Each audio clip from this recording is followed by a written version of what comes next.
Hello. So, as Tanit mentioned, I am Rachel from BoomSaloon. I've stolen an extra couple of seconds there, which is brilliant because I'm here today to speak you through our adventures in environmental sustainability. And I'm going to start with a stat, which I know is something that this room probably is overwhelmed with every single day, but I have a request for you. I want you to read this and really sit with it. Let the magnitude of this dissolve into you, because for me and my team, this really stopped us in our tracks.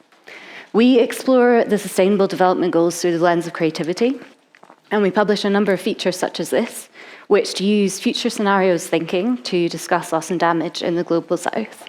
And in spite of that, we came to realize that we're doing a lot to report externally around what's going on in the world, but we're not always taking the time to reflect in the mirror and speak about our own impact.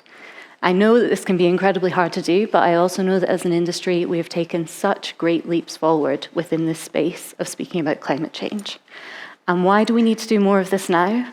Because for so long, there was an element of passing the buck. Climate change was something that would happen decades to come or to someone else, but that is no longer the case. It is here and it is now. The data centers that hold the information that we publish every day are literally melting. And there are incredible steps being taken forward by much smarter people than I. I don't stand here today as a climate change expert, but I stand here as a publisher who wants to talk you through some experiments that we have tried to start to address this.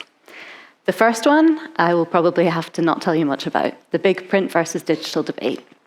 We know how it all played out. Initially, print, incredibly sustainable, one of the most highly recyclable materials there is. Then we came to understand there are a number of different challenges with that. We were initially print only because we came to be at a time when things had swung full circle and we were starting to understand the impact of publishing digitally. We published nothing digitally for the first 4 years of our existence, which I imagine is kind of mind-blowing to a number of people in this room. It was a huge learning for us. It definitely held us back, but we chose to take the time to understand how we were going to move into that space in more of a mindful manner.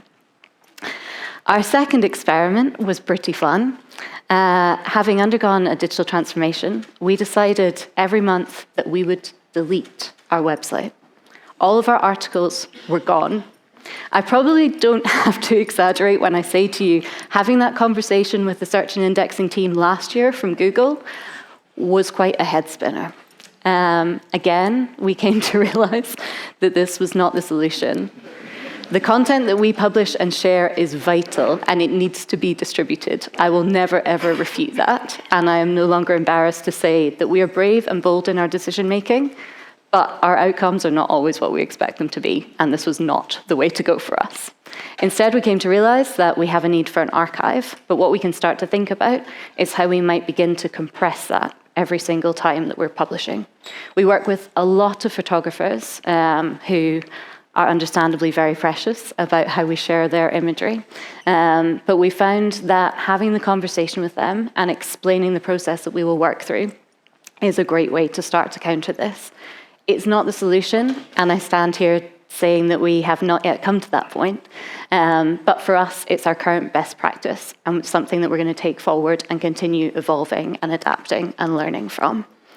So the examples that I've touched on currently focus very much on our website. To bring us back to the quote that we opened with, I also want to speak about something that we've done with the external platforms that I'm guessing a lot of us publish on. I don't know how many people in the room will be aware of this, but the scrolling on Instagram is a lot more detrimental than the posting of a single image. As soon as we became aware of this, we decided to look back at our use of this particular platform, which at that point in time had over 1,000 posts on it. We believed that they were very beneficial to our community. Then we spoke to them and realized that they were not. We have now gone from over 1,000 to 12 posts. The visual marker that this presents to our community feels incredibly vital to us, and we've only noticed positive changes off the back of this.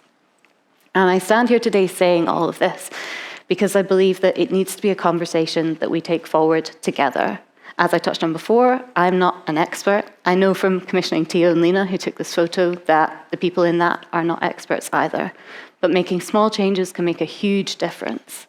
I would love to know if any of the people in this room noticed that we had fully compressed all of the imagery within this presentation, and by doing so, almost halved the size of it. We also deleted every email it took to get us to this point.